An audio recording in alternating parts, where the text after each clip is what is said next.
ए भैया, एक बार बाबूजी हमारा के कहले कि ससुरारी जाता रहता सीधे जइयो कहीं ने मत घूमिया। आ हम भैया सोच बकलर आदमी सीधे चलल जात रहनी ससुरारी। अब भैया अगवा गईनी तोले एगो पेड़ वही पड़ गए रस्तवे में खड़ा रहे।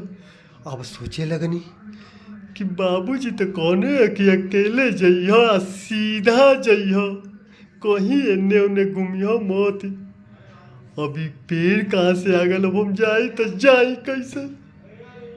तब तक भैया हमारी दिमागवा में बात याद आ गई।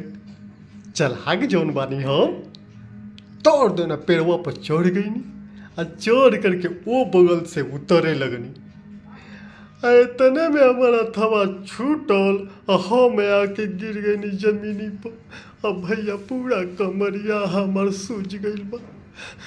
तबे से दवाई करावतनी का करी।